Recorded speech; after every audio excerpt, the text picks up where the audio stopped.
The Bob Murphy Show, episode 220.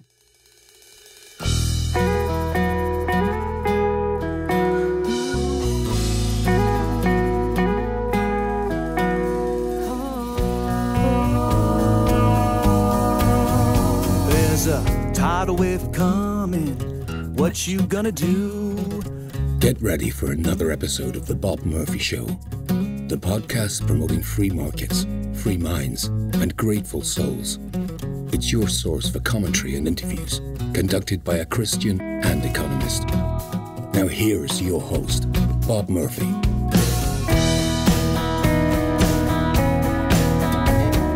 Hey everybody, welcome to another episode of The Bob Murphy Show. You're in store for a fun one. This is what I thought was a very interesting interview with Ian Crossland, whom many of you know from Tim Pool's show. So Ian is frequent, a co-host? I don't know what you would call him, but he's often in the mix there on Tim's show, and he sometimes has observations that are a bit off the wall. And I thought, you know what? I like this guy. I want to get him on my show. I met Ian in person when I was recently on Tim's show, so I'll put the links, folks, at bobmurphyshow.com/220, of course, if you missed that one. But what we do in this episode is I want to let Ian explain where he came from. He's got a very interesting background and some of his thoughts on the current scene. So without further ado, here is my discussion with Ian Crossland. Well, Ian, welcome to the Bob Murphy Show. What's up, dude? A lot, actually. And that's kind of what we're here to delve into. So I'm sure most people know you because of your role on Tim Pool's show, but I want to sort of get the backstory. I want to know where did this superhero, what's his origin story? Yeah. And so can you tell us, start wherever you think is appropriate, but just kind of give us an idea of where were you before and how did you get into this arena? I was in Ohio. Sorry, I just had a beep on my end. I hope that didn't beep on your end. Yeah, I grew up in Ohio, Northeast Ohio, and I in the early days, my mom was still is a really good force. She would take me the battered women's shelter, and I would have me volunteer and mow the lawn. It was always it was the first wave feminism, which I think to this day I still love, which is equality. She would say, I would does feminism mean that women are better than men? She would say, no, it means that people are equal. We're all equal. And we had to fight for those rights. So I kind of grew up with that mentality of, we're all equal, at least equal opportunity kind of mentality.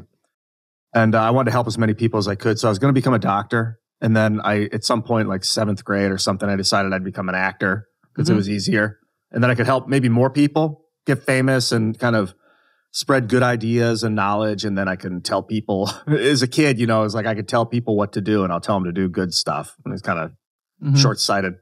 Then I got into acting and I went to college for acting. I acted in high school. I went to New York City to act in New York City. I got there September 5th, 2001, right before September 11th. Wow. Okay. Buildings came down, destroyed the economy. I couldn't get a job anywhere acting. So I ended up working at Ground Zero for a few months, which is pretty wild. Right at the building, the American Express building across from the pile. That was nuts.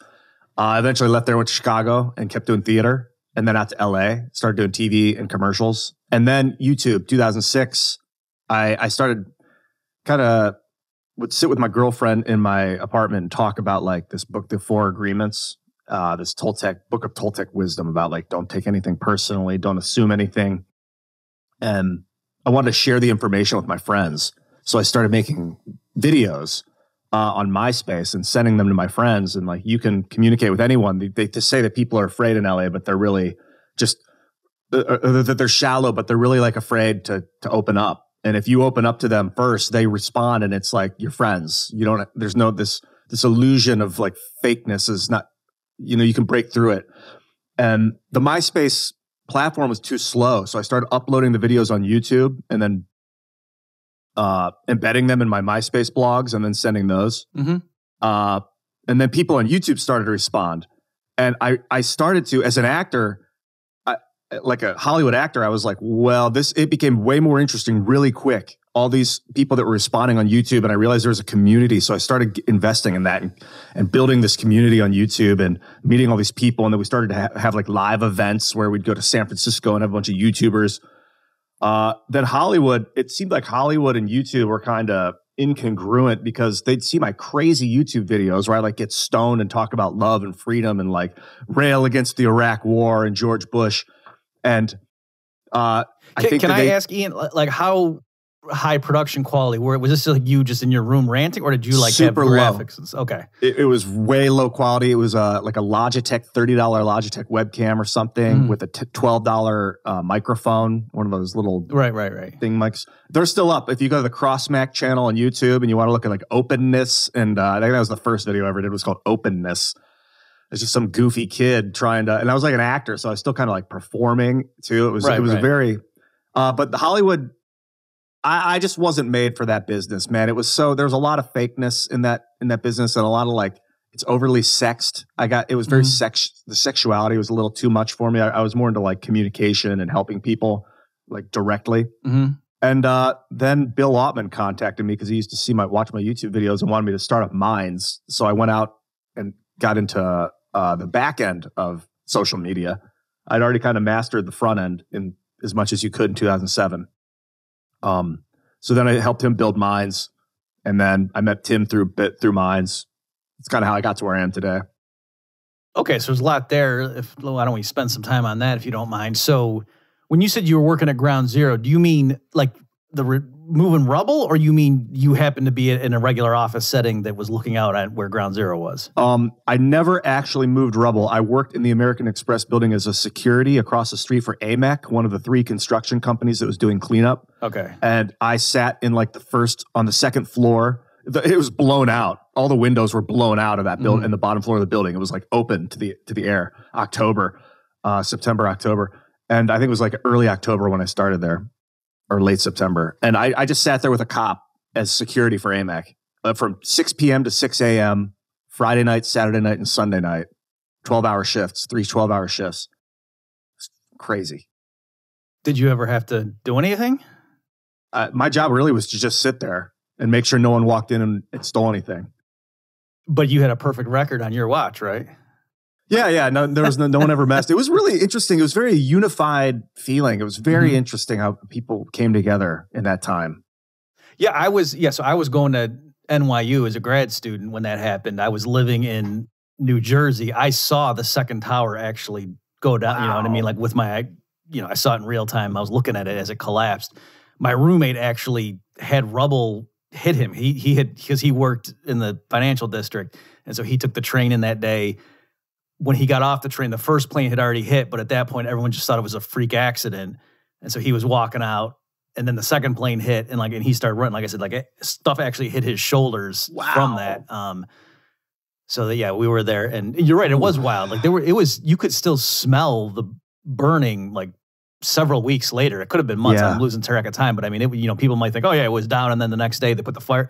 No, it was still burning weeks later. I have the gas. It was not a gas mask or whatever, the mask with the big pink filter things on it. I still have that, and it smells like what it smelled like at Ground Zero. I've captured that scent. It's like a time capsule. It's in my parents' attic. I got to bring it out here and let the guests. But it's bad. If you take a huge breath of it, it hurts the lungs. Whatever was in that, I don't know if it's asbestos or what. All sorts of chemicals in that. Yeah. The other thing too was there were guys with M16s just walking around openly. I mean, soldiers, not vigilantes. And that. I was like, oh, this is what a police state looks like. And of course, at the time, I was like, oh, happy to have it because they. And you're right. It was. I don't know if you saw him on the TV, but. And I know people are probably going to get mad at me in the comments, but Rudy Giuliani was actually not political for 48 hours. He really was. He was doing press conferences because he was the mayor, for people who don't know. And people would ask him, well, what about this? And he would just say, yeah, I don't know. We're looking into that. You know what I mean? He was not putting on a show. It really, you got the sense it was wow, the city just got attacked and holy cow. You know what I mean? He wasn't being political for about 48 hours. Okay, so. I would like to ask you more about the acting, if that's all right. So did you go to acting school? Yeah, I went to Kent State in Northeast Ohio for theater. I started off as a broadcast major. I thought I want to act, but I'll get a real job just in case, a real degree to fall back on. Right. So I got journalism after after the first semester, I auditioned for Macbeth and the the director was also, she was like, why don't you transfer and become a theater major? I'll be your advisor. And I thought, there was a girl I really liked. So I was like, yeah, I will. So I did. And I'm so glad I followed my passion instead of what I thought was a good backup.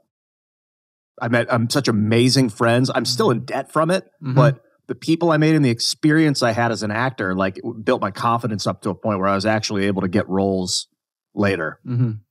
But ironically, now you're more in journalism than in acting. Yeah, isn't that weird? Yeah. It's such a blend with internet video. Right. Like right now we're performing. I know how to face a camera. You know, you want to, the angles you want to maintain, the lighting, all that stuff comes in so handy. I always show my good side. You definitely do. You look great right now.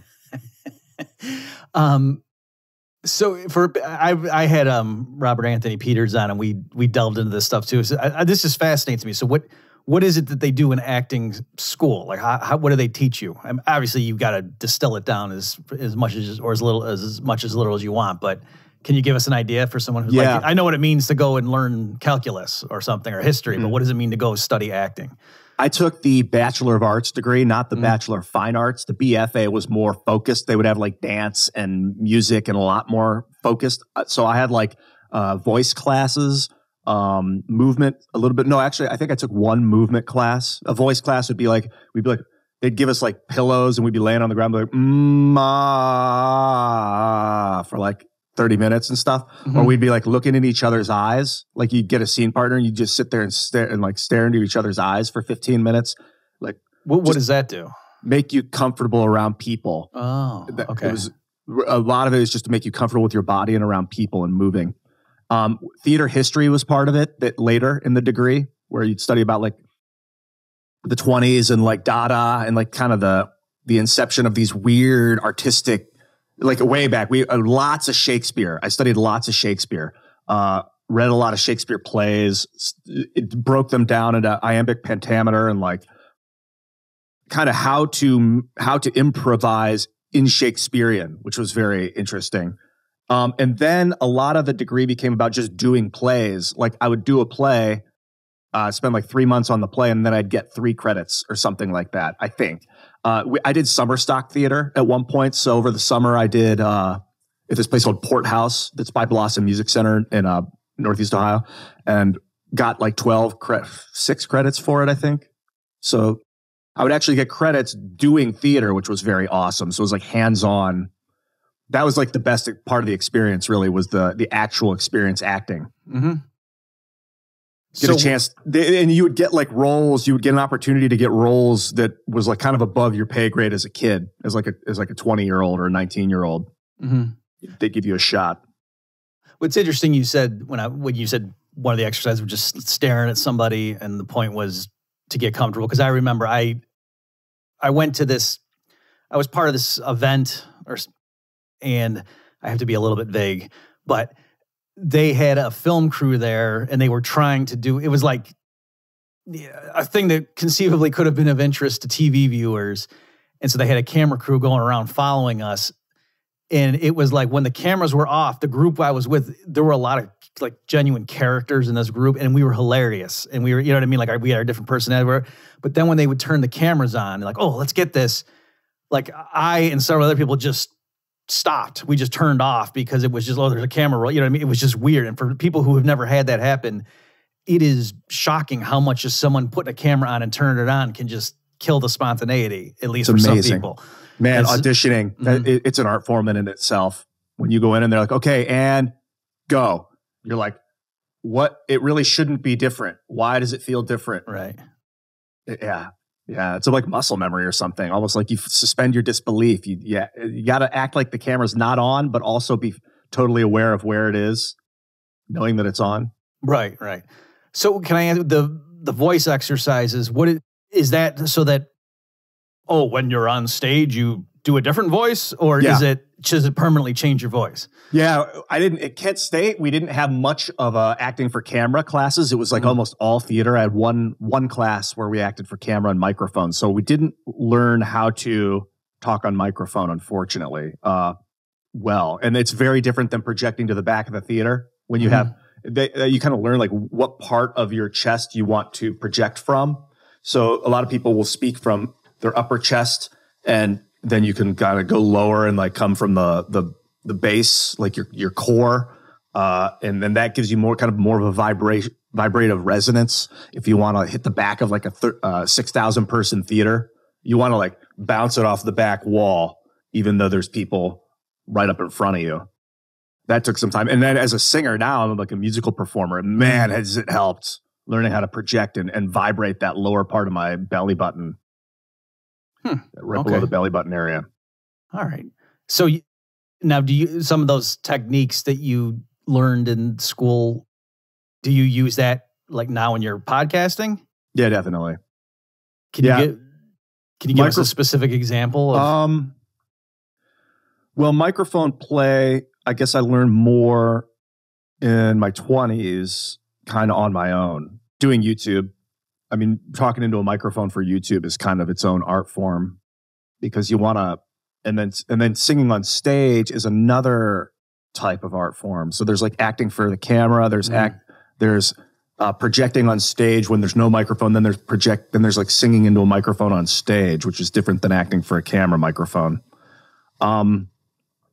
I guess, to be honest, I can't tell. It's so blended together right at this point. But are there things, let me ask you this, and you don't have to name names, obviously, especially if it's me.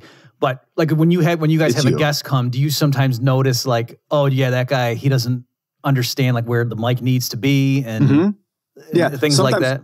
Sometimes you get really good like pros that have their own show, and they're on it. When they turn and look at Tim, they keep the mic between them and Tim. And then you turn over here, you keep the mic like that. And then other people will be like this, and then they're off. Right. And you want to, I noticed that. Other than that, yeah, that's probably the most noticeable piece of training for a microphone. Okay, let me ask you this one then. People who, like, the most obvious example is Alex Jones. He has like such an awesome radio voice. In regular life, is that what his voice sounds like, or does he turn on a radio voice? Yeah, I think it is. That is his voice in regular life too. And is that true for all the people that we hear on the radio? You know, like Sirius XM, I have that in my car. And a lot of the stations, they're either somebody famous, like that's musically known, or there's someone you never heard of, but their voice is just awesome for radio. Is that their voice? Like when they're saying, Jimmy, pass me the salt, and Jimmy, pass me the salt. Yeah, for the most part, yeah. Which is awesome when you hear like a radio person and they're just talking to you normal. You're like, wow, they got a great voice.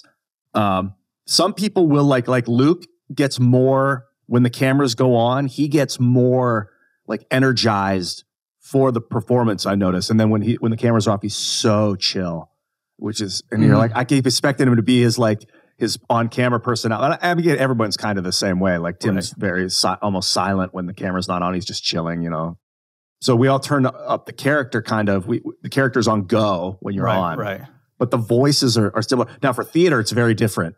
The theater voice is like, I'm almost speaking in a theater voice right now as we've been talking about it. Like my voice is kind of booming.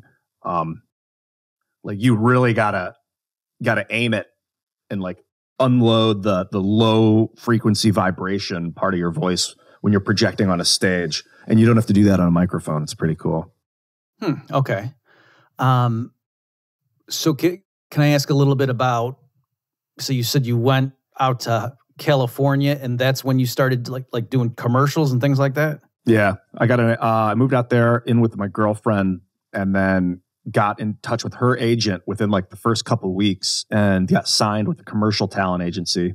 And then they started sending me out and I booked a Dr. Pepper commercial off the bat pretty quick. And then I got into the union, the SAG, Screen Actors Guild, after that, for that commercial.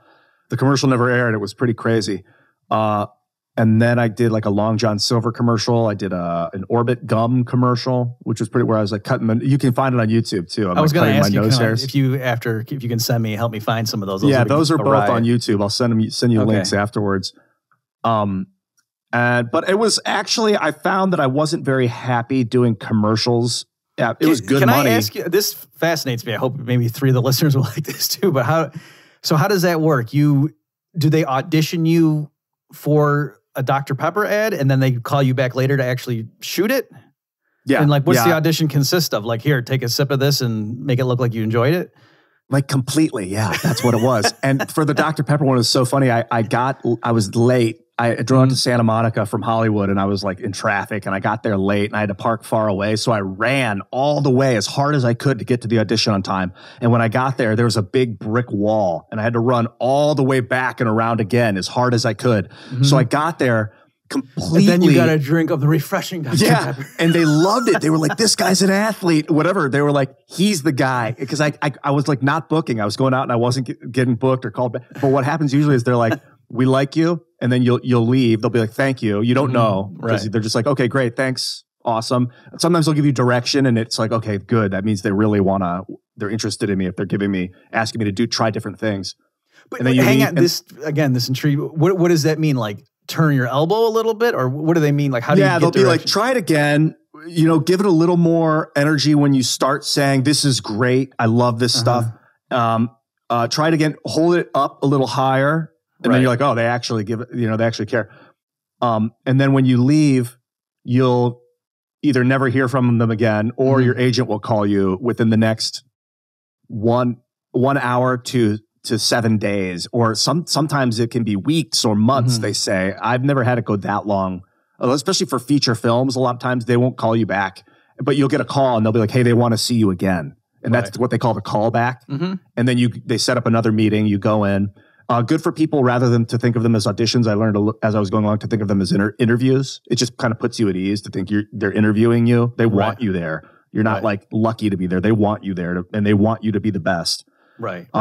They're hoping you're the next movie star. Yeah. Every time.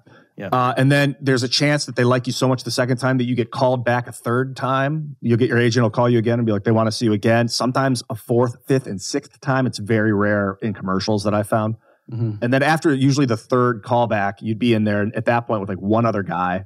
They'd have it down to like two guys and like two girls. And then they'd have you do it with like the other people that they want to cast, and they'd mix and match and they try and find the best.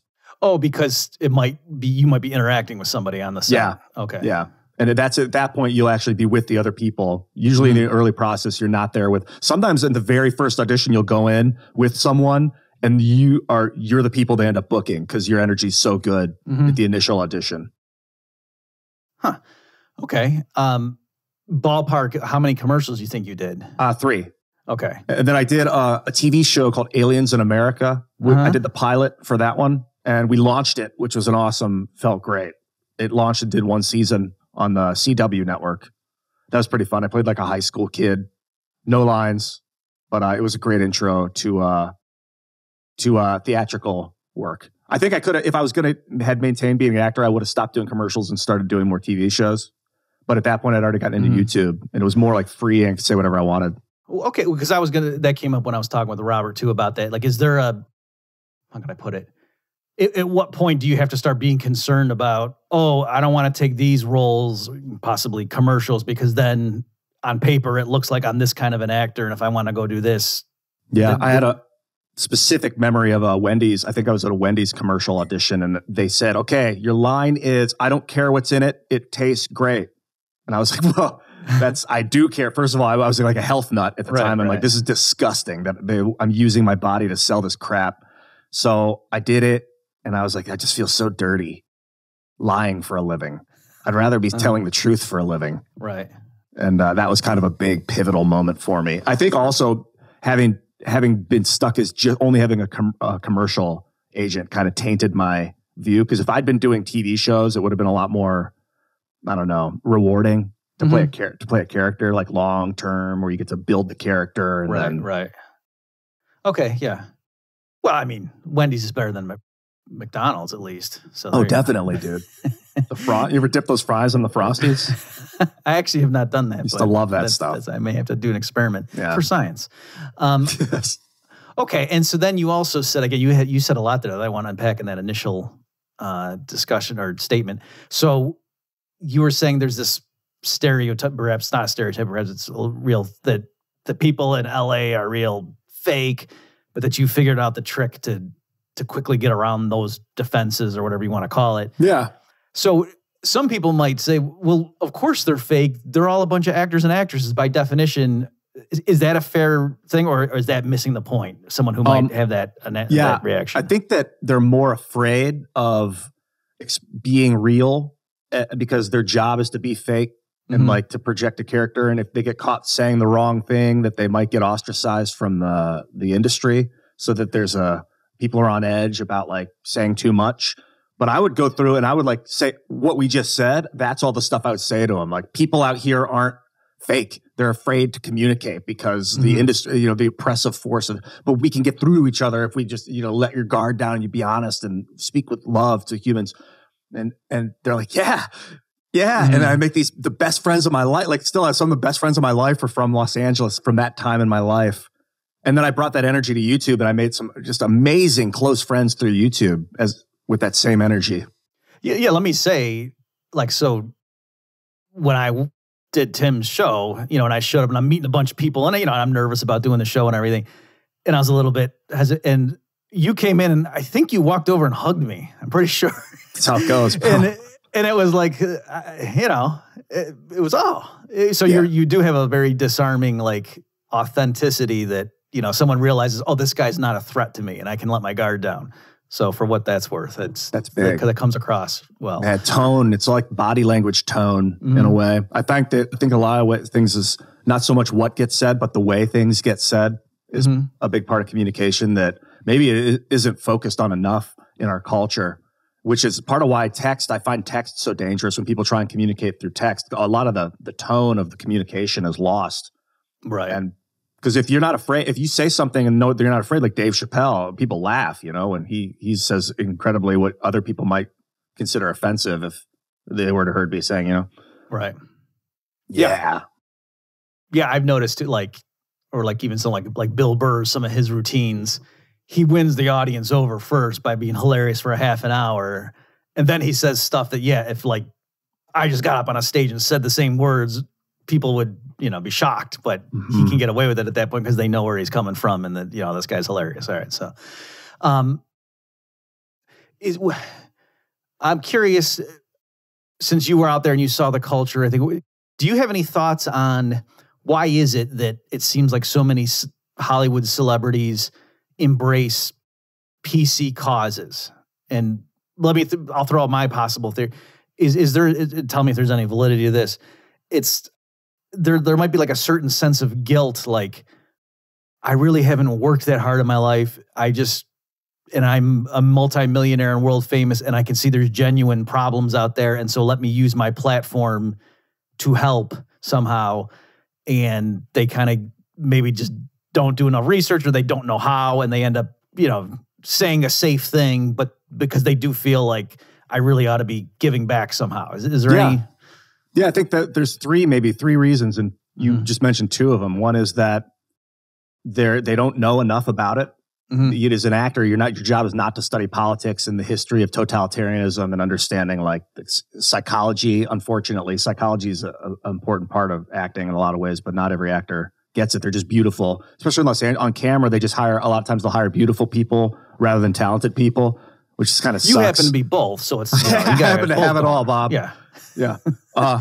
Secondly, I think there's a guilt attached with acting where like my job is the easiest, most dumb career, and I'm getting paid literally like SAG is like $1,200 for 8 hours of work. And then that's just for the day rate. And then if I'll get residuals, make another 20 grand over the next 6 months every time it air, like mad. And that's for like the minimum. People make like $6 million for 3 weeks of work. It's so there's that guilt and they want to give back. But the thing I noticed the most is that actors tend to, and this is from having gone through this career, and they're low self-esteem. This is a generalization. Low self-esteem, and they bind together in groups. They love cliques, and they want to like find safety in numbers because they're afraid of being made fun of for whatever psychological. And I also had that growing up. I know I was able to kind of like humiliate myself and break out of that mold. But a lot of actors want to heal the collective. It's more about the collective than about taking care of themselves first and weathering the criticism alone. So they're all out there trying to fix everything else and want to, socialism is the answer. If we legislate it, then it'll fix it kind of mentality.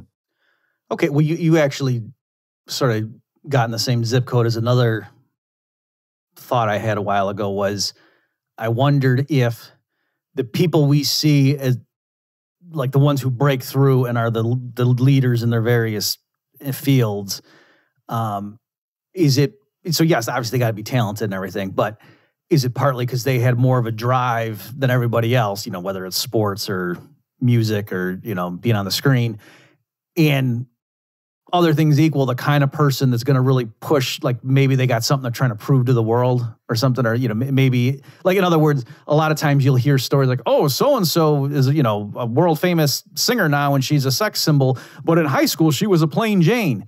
Mm-hmm. And that actually doesn't surprise me. Because I think, right, that's the kind of person that is going to say, oh, yeah, like, Jimmy doesn't want to go to the prom with me. Well, let me go become a world famous. Yeah. A big part of why I pushed it so hard is because I wanted to be popular. I wasn't very popular in elementary school and middle school. I wasn't very good at sports, but I was put on the team anyway by my mom. So I would make the team lose when I would strike out every time, and the kids started to hate me. And it was like, I just want to show them that I'm good. I want to convince people that I'm worthy.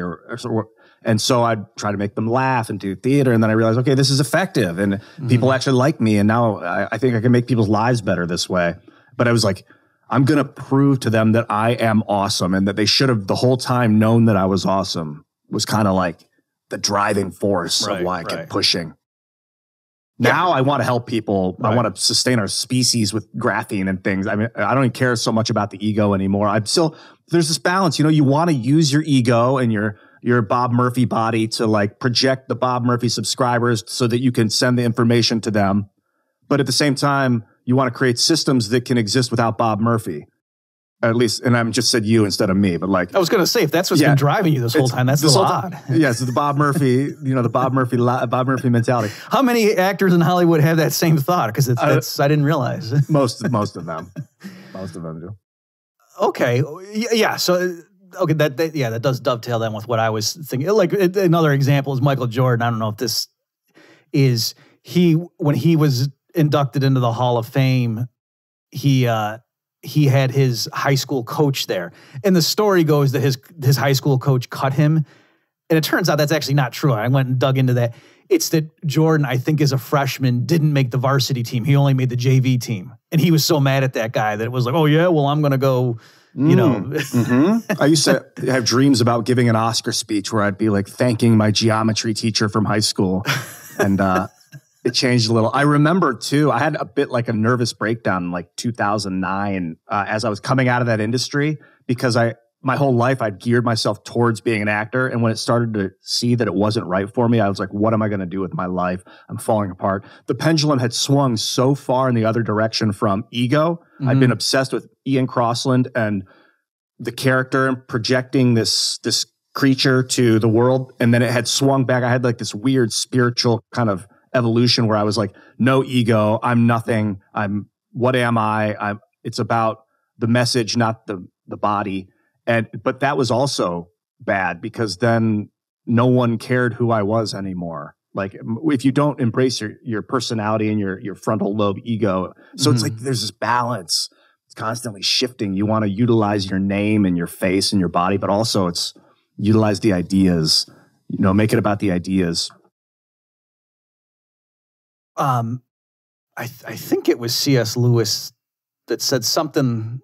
I'm going to botch the quote, but it was something like that trade-off between like humility or something, but also not being like falsely humble. And it was something like, if you do something amazing, you can appreciate, you can appreciate and realize that, oh yes, this is an amazing thing I just produced or created, but that it's not important to you that you were the one who made it. Like, you're just glad this thing exists now, but you don't need to denigrate, its quality because, oh, I made it, so it's not that big a deal. Like, you can say, no, this thing is impressive, but it's not important to you that you made it. Something like that. I get that with songs because I write songs as well. And I get that with, sometimes I'll be playing a song that I wrote and I'll forget, it doesn't have anything to do with me and having written. I'll just be playing it and it'll be so good. I'll be like, this song is so awesome. And I'll be smiling and like just feeling joy from hearing it and feeling it. And then it'll like dawn on me and I'll remember like, I made this. And I'm like, don't obsess over that. Well, I suppose what's related to that is a lot of creative people will say, like, when they're really in the zone, they don't feel like they're doing it. Like they, if they're spiritual, they think they're channeling, like something's just going through them. And so like they sort of get their ego out of the way, and we can sort of explain it. Like, you're not worried you're going to screw it up if you don't think you're doing it. Like, you're just kind of a conduit. So I don't know if that psychologically explains that process. Definitely. I think about communication a lot like that too. I used to be like, if I go up on stage and tell people to be good to each other, that's me being egotistical, But then I realized if I don't do that, that's me being egotistical. If I let my ego hold me back from being my best, then that's egotistical. So sometimes you gotta stand in front of a crowd and preach. And it's not about the ego. That's just who you are. We're kind of built to do that. Right. And lately, I've gotten more comfortable with saying things that I think are truisms. Everybody knows this stuff. And number one, actually, they don't, I'm realizing, like, as recent events have uncovered a lot of things that I just assumed everybody, like, we all had the same value system. I was like, no, that's just not true. But also, too, is there's people who are quite confidently saying stuff that's crazy, both, morally or economically or whatever, as far as my, areas of concern. And so to at least offer a counterpoint, you have to speak up yourself. I do that on the IRL show. Sometimes I'll be like, oh, here we go. I have to say this now. And I'll say something and everybody will be like, no, you moron. And the chat will go nuts. I'm like, I know, I had to say it. I had to let go of my ego and allow it.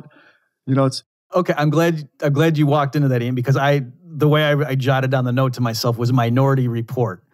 Because that's when I was trying to put my finger on what is it that you do on that show. And so what I mean, for people who don't, of course, that's an allusion to the Tom Cruise movie, but right? It's Tom Cruise. Yeah. Yeah. Basically any movie, if I can't think of it, chances are Tom Cruise is in it. Yeah. And so what I mean by that is it does seem, and so obviously correct me or clarify this if you think I don't have it quite right.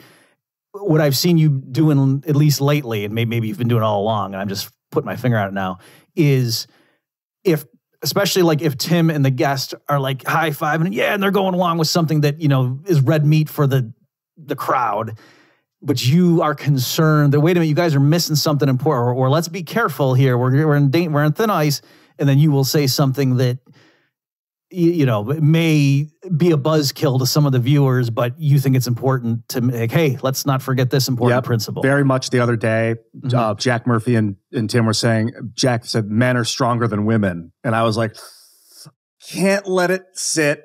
Not all men are always stronger than all women. Be careful how we phrase it. And they're like, oh, that's not, you moron. Of course, the strongest man's always stronger than the strongest woman. I'm like, always is not quite the right word.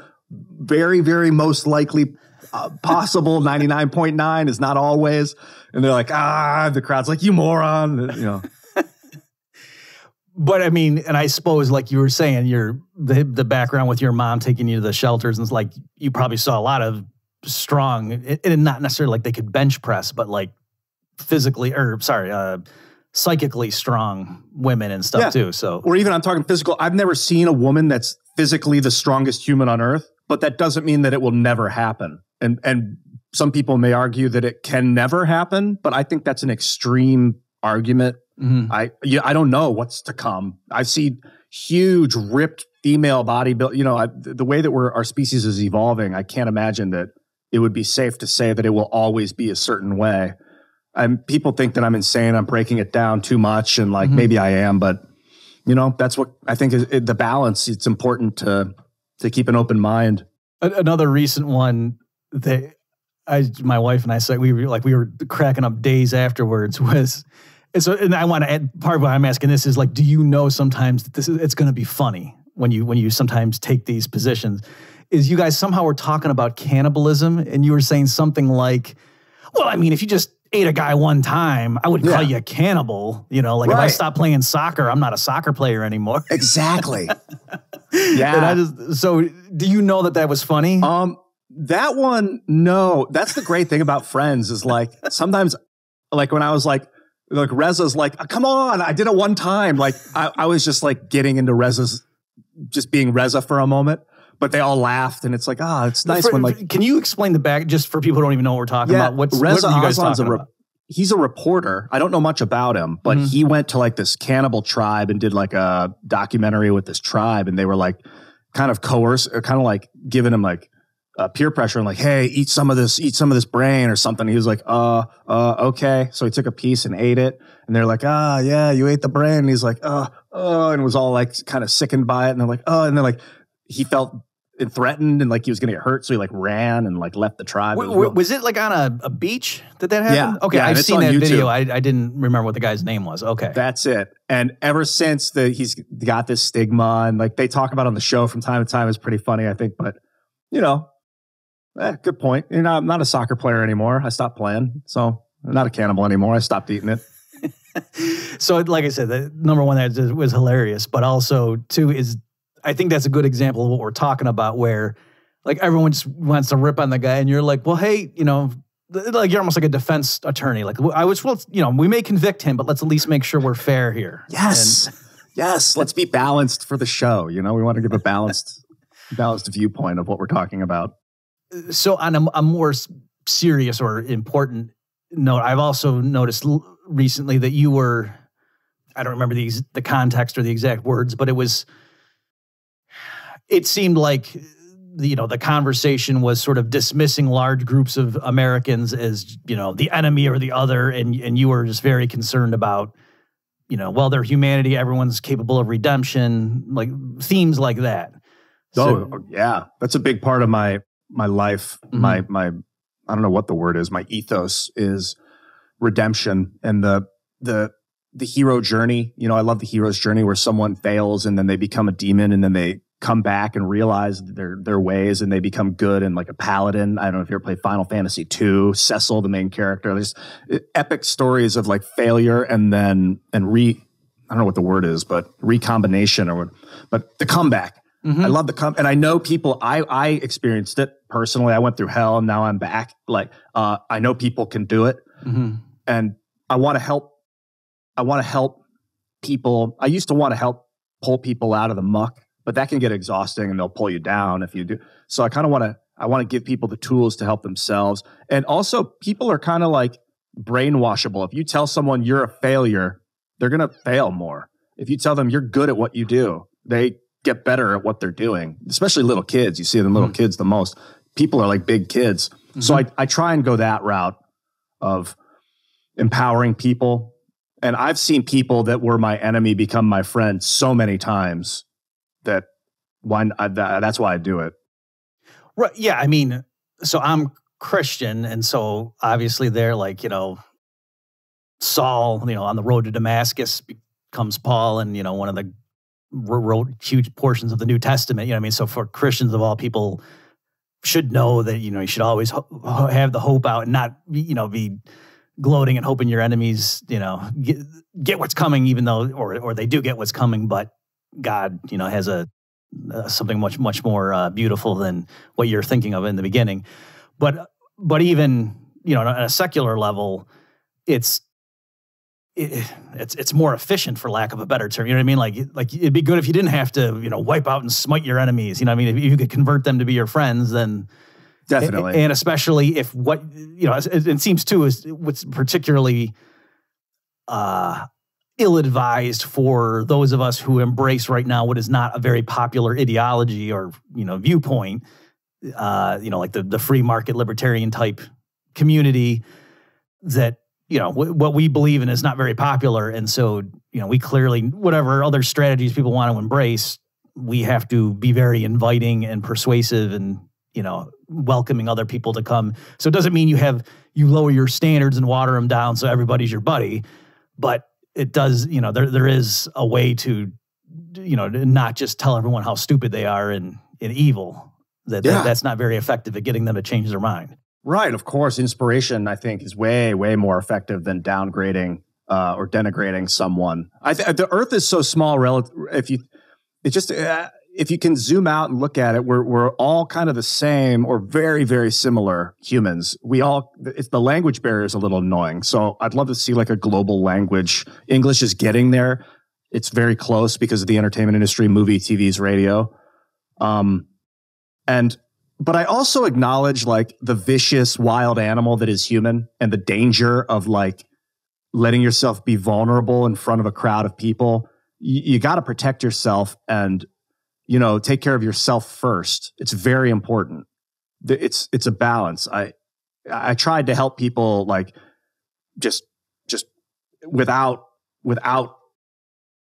thought, without protection. Like I tried to like be totally vulnerable, and I just found people would rip me apart. Like if I did a forward bend and I was like touching my toes in front of some guy, just maybe be like, boy, you better get your ass up.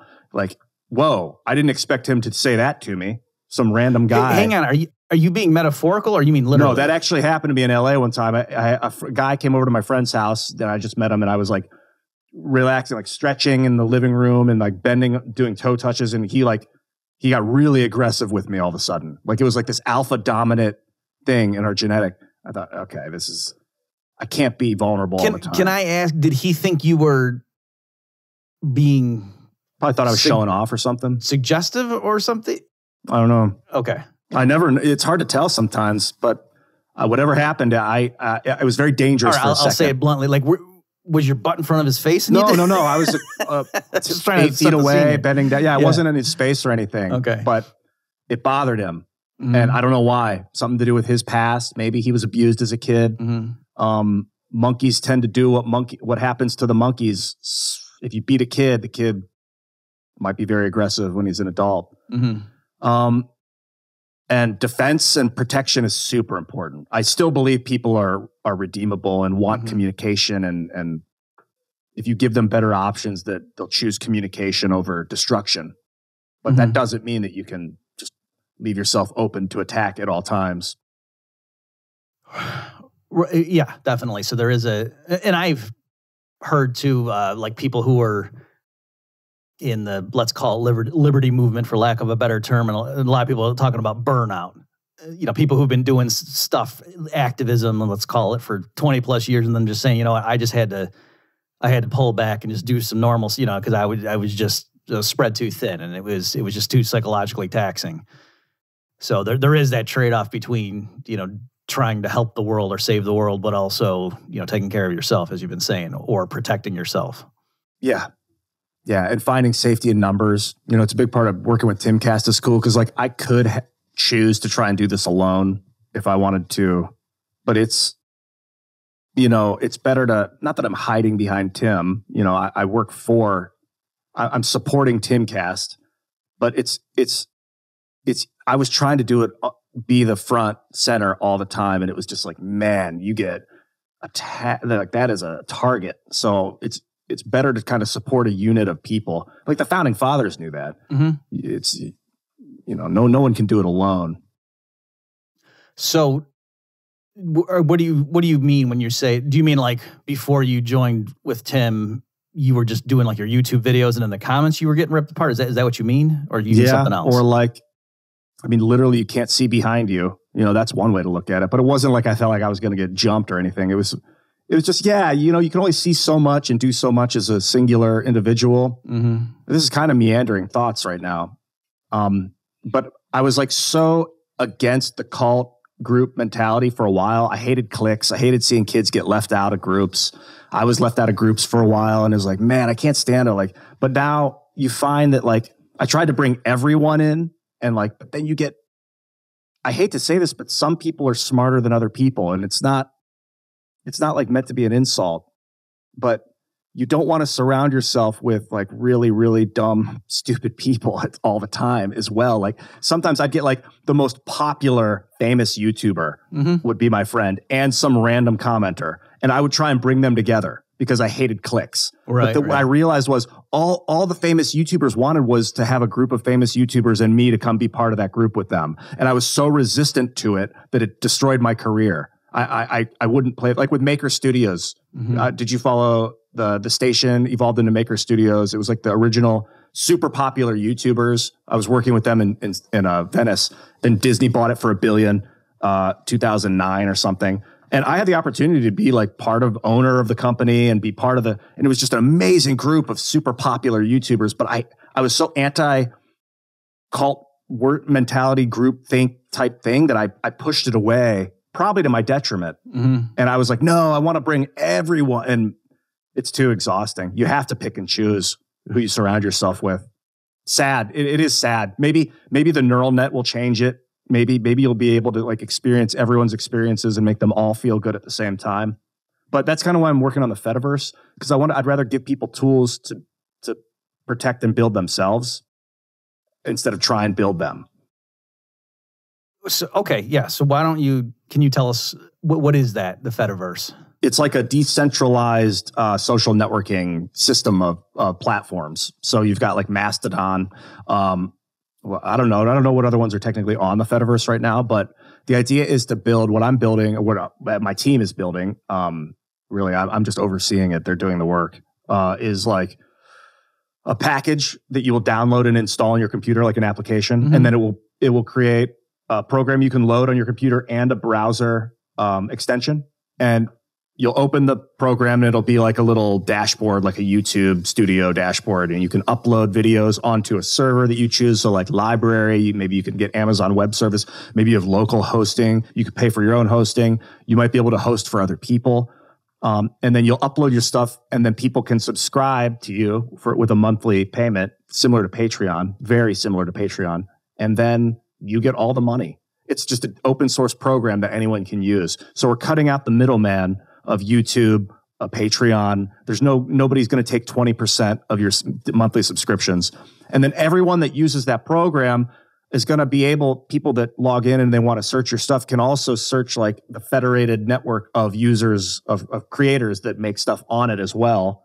And then you can highlight other people. We're talking about doing something like where if I host your content on my site or on my network, people can subscribe to you through my network, and I'll get like a hosting fee that you can set as a creator. You'll be like, anyone that wants to host my stuff can take 1% of my monthly subscriptions.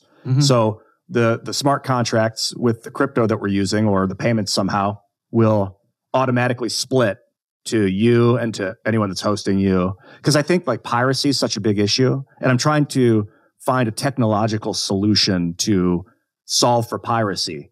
I'm just assuming it's always going to happen. So let's make it profitable for everyone. Like if Paramount can be like, yeah, anyone can sell our movie and take 1% of the sale, they're going to sell a lot more movies, is the idea. You'll get like aggregators that get all these movies and then they sell them and they only make like 1 cent per movie, and then Paramount gets $9.99. Right. And like you say, it's smart because even if they say, no, absolutely not, they're not going to stamp out all of what they call piracy. Right. And then not so much about downloading it for free.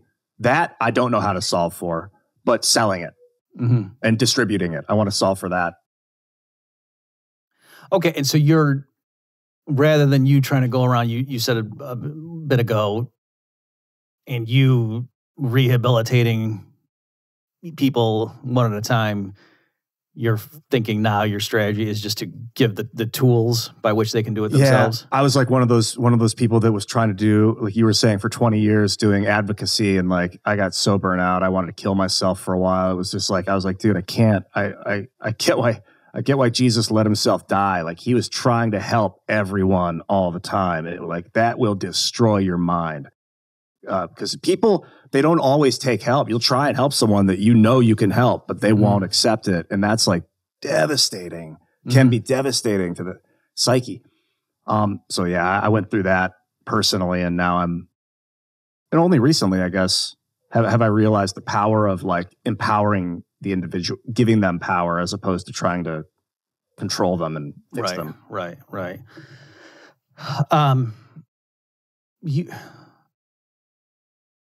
Can you tell us a bit? I imagine like there's a bunch of stuff you've read over the years that has helped this change in your thought. Does anything come to mind? I watch a lot of war documentaries. I like to remind myself of the horror of war. My dad went to the Navy to get out of going to the jungle for Vietnam. His cousin got killed in Vietnam. It was a big part of my early life, was the horror and like don't ever go to war. Never, ever, ever. I mean, I once saw a building get demolished like 3 blocks away in New York City. I felt it. The whole earth shook. And I try and remind myself of that, of the terror of reality. I used to watch like bangedup.com and see people get killed and things just to, I don't know, to know because I grew up in like a cushy middle America suburb in a glass house, basically like. So I try and remind myself of that. I also watch a lot of tactics, like battle tactics, like War, Kings and Generals, YouTube, Baz battle, things where like I watch like strategy on the battlefield, feints, retreats, faking out your opponent, that kind of thing. What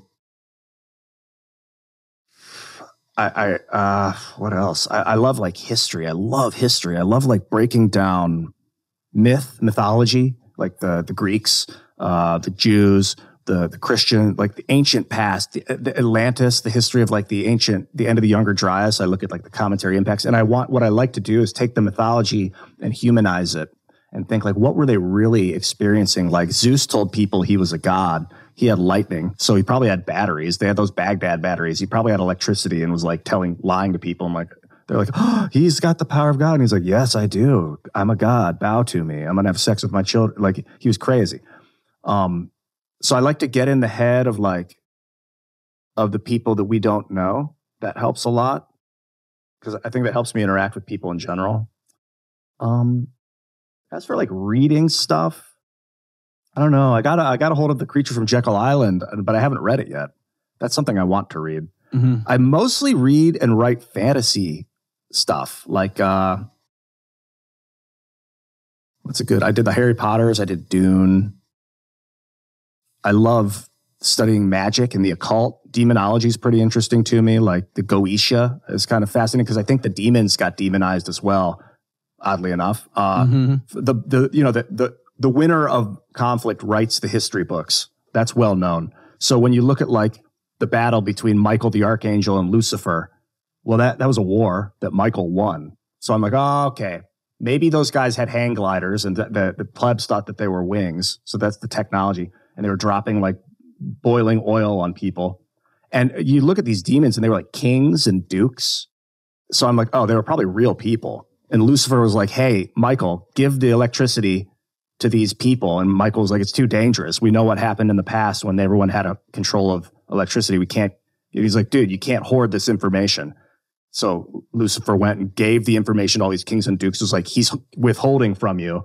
And then there was this great war that Michael won and was like, they're all evil demon. Forget about them all. I like that because I think that I like the redemption. Like, I don't believe there's any pure evil in reality. Mm-hmm. Though we have been told and almost brainwashed to believe that some are just pure evil. Like I don't fall for that. Okay. So, there's a lot to unpack there. So is it safe to say then that you think what has been passed down to us as myth was, in at least many cases, based on historical events, and that's why studying it, does shed light on the human condition, let's call it? Yeah. Well, I love that. Yeah. Big time. You ever study the Great Flood, like the 12,800 years ago, the end of the Younger Dryas, the cometary impact in North America that apparently melted the glacial continent, like just peppered North America with these, I think comet is the ones that strike, asteroids, I think, stay in space. Melted the glacial continent, caused a gigantic flood over North America that annihilated all the megafauna, the elephants and giraffes, just smeared them into like tar. There's this layer of tar. Randall Carlson's a geologist that has studied this intrinsically, caused a huge global flood out of the U.S. I mean, it flattened the U.S. basically, which is why we have these great plains, and then pushed all this ocean sand, the entire Atlantic Ocean, like came up onto Africa and then smeared ocean sand all over the African jungle, the northern forests, and now we have the Sahara. They find like seashells in the Sahara and stuff. And if you look at Google Maps and you zoom out, you see that the sand smear up into Western Africa, and you find the Eye of Mauritania, which is Atlantis. It's this like 3-ringed geological structure. It's the same dimensions as what Plato said it was, like 28 kilometers in diameter. And it checks out with the story that it was lost in a flood in mud, covered in mud.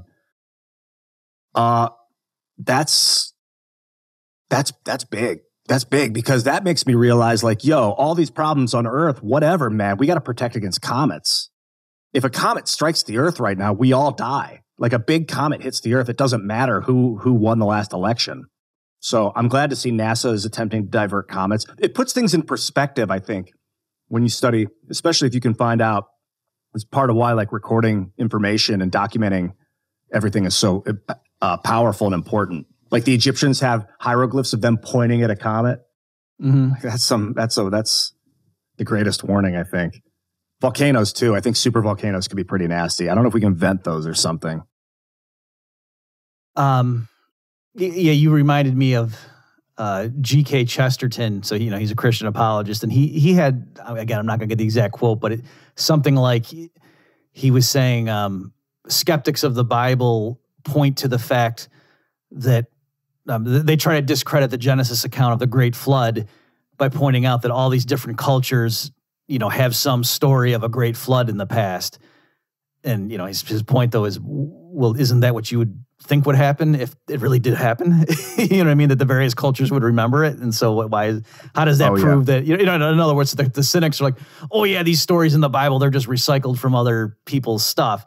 And I get like with Christmas and things and some of that, I understand where they're coming from. But on the question of, was there a great flood, like it says in the Genesis account, the fact that other cultures have their own versions of a great flood that was, thousands of years ago, that prima facie just shows that, yeah, probably there really was something that happened. Yeah, and there's a lot of geological evidence of the impacts of the melt glass, I think is what it's called, this nuclear melt glass from the comet impacts. And it's like southern Canada, basically. You got to check out Graham Hancock and Randall Carlson's work on it. And it is absolutely incredible. They have they've interviewed with Joe Rogan a few times where Randall will bring documents, papers, studies where he goes and takes drone footage of like the rolling kind of hills in the West, American West, and like the canyon. It looks like the Grand Canyon was like carved out by the basin of the flood. Like, when a river is rushing and at the bottom of the river, you see the sediment and all of a sudden it'll like break away and you'll have these like weird, that's kind of what all these rock formations look like out there. And when you go out there knowing this stuff and thinking about this stuff, man, does it look incredible. You see all these erosion lines on like the hills in Utah and stuff. Epic. I've only got you for about 15 more minutes if you can stay that long. Sure, yeah. Can we, so you had talked about the horrors of war, and I think that dovetails with this last thing I want to bring up with you is, so when I was there, on Tim's show with you guys, the issue of secession had come up that, I released a thing talking about, I think if a state's going to go, Texas should be the first. And you were very concerned. And now that, you're talking more about this stuff, and I totally share your concern. So I'd like to just, flesh this out that like, hey guys, before we just rush into let's just see like, somebody could get hurt.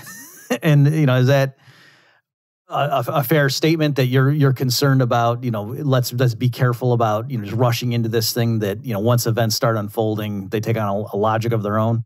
Yeah. Yeah. I've never been in a foxhole with being shelled by artillery. Thank God. I felt the earth shake when that building got demolished. That was like life-changing to feel. It's so much greater than that was just a human-made explosion that I felt, a controlled demolition. Yeah, I don't ever want to unleash that on anyone ever. And growing up in the United States, it's just people are so detached. It seems like from the horror of explosive warfare and like what could go happen in an instant. Like how the buildings are there and then like in an hour they're all gone. Like that's no. That's kind of why I induce myself with horror, is because I want to experience it without experiencing it. So I know how to, at least what to avoid. It's not necessarily a solution, but at least you know what to avoid. That's for sure. Meaning if you hear scary piano music, don't say to the group, I'm going to go check out Don't the run forest. into the basement. Yeah. Yeah. Let's go in that scary house over there. Yeah, if there's an angry man wielding a weapon, don't run towards him unless you have to. If there's a drunk driver in front of you on the highway, slow down and let him get far away from you. So, all right, well, why don't we put it this way then? So clearly, there's a lot of angry people right now in the United States and elsewhere, but let's focus on the U.S. That, wow, erosions of our civil liberties, like many of us would not have thought possible 10 years, or we wouldn't have thought it could happen this quickly, put it that way. And so what does Ian suggest people do then? Like, because it sounds like you've got major concerns about a lot of the other strategies people are throwing out there. So what do you think we should do? I think the solution is technological. And obviously the culture is super important, which is why I think Tim is like a gem of humanity because he's hilarious and he's good. Politics, it's good to understand them, but not to get lost in them. It's kind of a reality show. You got to build the culture. You got to be famous and have huge crowds of people behind you and willing to support you. And then you need to build incredible technology that empowers people. And the reason you build the culture is so you can actually get through and like tell people, hey, the technology's built now. Here it is. And there'll be a huge group of people able to hear you. The reason you understand the politics is so you're not completely ignorant as to what you're up against. But I think that decentralizing the internet is a big part of it. Satellite internet, having like your own control of your own social media, as opposed to running it through an ISP or some centralized server, a Google server or something where you can get shut, where it's free. Like I want to develop software that mirrors the American Constitution. I think that's a good start. So like free speech, it should be immutable. There should be nothing can stop you from saying whatever you want, whenever you want. Although not obviously like sedition, there's things that you can say that are illegal for sure. You can still say it. It's just going to be considered illegal. If the government goes corrupt and then they start saying, hey, saying hello is illegal now, then, Thomas Jefferson said it best, I guess, at that point. You gotta protect that's why we have the Second Amendment and 3D printing guns. Like, I love that technology. Giving the people the ability to create their own weapons is so important because if a government tries to take the weapons away so that it can subjugate a population, you need the population to have access to protecting itself. I think the building, Facebook's actually starting to build up the metaverse, which is like augmented reality. It's like a blend of like augmented reality, artificial intelligence, social media, and finance. And Facebook just is putting like 10,000 developers behind it. They're going to build some, I would imagine, proprietary system and try and control the matrix. But I want to build out like an open source free software version of that. Mm-hmm. I have like there's like 9 devs working on it right now. That's, I think, a good start. Make a hit song, build some decentralized social media tech. I think everyone should have their own cryptocurrency. Everyone, like your social security number. So like if I wanted to subscribe to your channel, I could give you $10 a month, or if I pay you in Bobcoin, I can get 10% off or something. Like you could dictate whatever. So it creates a utility value for your token. So then you have essentially infinite amounts of money that are based off the value of the person, or the value of the individual gives more value to the currency. I think that could help combat inflation. What about, do you have in mind too that like is perhaps part of the reason that you have all these, let's call them social problems that are feeding through political channels is that, people have those issues of self-esteem and whatnot that, you noticed when you were out in LA, but certainly it's a more universal thing. So that if more people were adopting those tools that you're recommending for self-help, a lot of these other problems would, I don't want to say solve themselves, but yeah, it would be more like the root causes of some of this other stuff. Yeah, you don't have to petition the government to fix it for you. You just fix it yourself, take control of your life. We could also do there's other things I would like to do. One is iron fertilization. I'm not sure if you're familiar with the technology, but you disperse iron, I think it's iron oxide into the ocean, and it causes the plankton to bloom. Plankton eats that stuff. Then you get huge plankton blooms in the water, which then all the fish have more food. You see these huge salmon blooms. So we could regrow the fish population by doing that. That also sucks out CO2, right? A little bit, not extremely amounts, but yeah, a little bit. And you can also build machines that can withdraw the carbon dioxide from the atmosphere and deposit it onto copper palladium alloys and make graphene out of it, which we could so basically start mining the air for graphene. The problem with that is if we build an entire civilization that does that, it's going to get to a point where we start sucking too much out of the air and start competing with the trees. So we're going to have to mediate that technology and pull just enough out that it kind of balances out with the amount we put in and or we create can homeostasis. Subsidize coal-fired power plants. Yeah, 100%. That's a solution for the fossil fuel industry and the green energy industry. I think I haven't seen much study on bringing the methane out of the air, but we could do that, I would imagine, at some point too, because it's carbon and hydrogen. See, the thing about Mars that's nice is that it's got a bunch of iron oxide dust on the surface already. So if we can melt that ice underneath it, the iron oxide will go into the water and immediately start blooming massive amounts of plankton. We also could shatter coral. So they need to regrow these coral reefs, and they find that coral grows too slow. But if you shatter it into like 1 million pieces, it all grows at once and then reforms the reef really fast. So we can repair the Earth pretty quick and start terraforming Mars pretty rapidly, I think. Of course, I think the criticism I've heard is that Mars doesn't have enough of a magnetosphere yet. So I'm open to ideas as to how to develop that. Elon mentioned nuking the poles. That might help.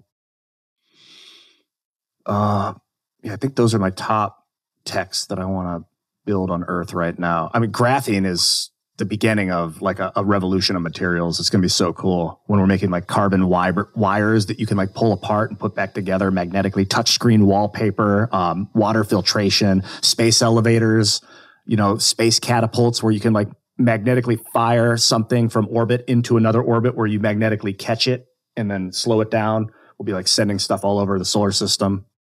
I think that we can fire hydrogen into the sun with an electrolaser to stop it from expanding, so we keep feeding it, so we can sustain the sun for billions of years if we need to. Well, for trillions of years probably, if we need to keep it going, hopefully. So I think we'll be okay long term. Well, you've got a lot of thoughts going on there. That's, and I'm glad. And so I think people catch that when they watch you on Tim's show. And that's probably why I wanted to have you on. It was to pull some more of that out to get more of a background on where. So like with all these things, though, I mean, that's not. Where do you get these ideas from? I guess is what I'm getting at. Is it just from watching people like interviews and things, or? Yeah. Scientists, imagination, if that's a real thing, I don't know. I'm just kind of a combination of everything that came before me, but I like to piece together like, if A is true and B is true, then A plus B is true. And I'll do these weird like, if the sun is losing hydrogen and that's why it's expanding, then if we put hydrogen in it, maybe it'll stop expanding. That kind of thing. And what's the best way to put hydrogen in the sun? And then I start asking my friends and telling them, and one guy's like, an electro laser, which is basically a hydrogen laser. And I'm like, where would we get the hydrogen? From Jupiter. We can mine the hydrogen out of Jupiter and shoot it into the sun. Oh, nice. Or Saturn or whatever. So a combination of like logic and communication, I think, is a big thing. I want to shout out Nassim Haramein. He's a quantum physicist that seems to have solved Einstein's field equation, like a unified field theory. Especially his Schwarzschild proton paper, where he's kind of calculated that the universe is of equal density. So we might be able to start pulling energy out of the vacuum as a power source. I love like fusion. I want to solve. Right now, they say you can't get more energy out of a system than you put into it. But I've got a feeling that there are no closed systems, so that when the fusion it's like a rapid expansion. The friction from the rapid expansion is pulling energy from outside of the system into it, which is why it seems like it continuously produces heat. But I think we need to mathematically solve the ideal gas law with inflation, to take into account inflation and the friction that's caused by the inflation of the system. If someone wants to help with that, I would love to calculate that. That's could be a Nobel Prize winning project. And if it does happen, I want you in the speech to mention that you floated it on this show. Yeah, we'll go together. And you can bring up your geometry teacher too and say, hey, look where I am Mr. now. Struby, what's up, John? There you are. All right, well, that's a good spot for us to wrap up. Folks, my guest has been Ian Crossland. For links on some of the stuff Ian's been talking about, I'll get the specifics from him afterwards. Go to bobmurphyshow.com/220. Ian, thanks for everything you're doing, and thanks for your time. Thanks so much, man. It was great to see you again. Nice seeing you. You've just experienced another episode of The Bob Murphy Show, the podcast promoting free markets, free minds, and grateful souls. For more information and to subscribe to this podcast, visit bobmurphyshow.com.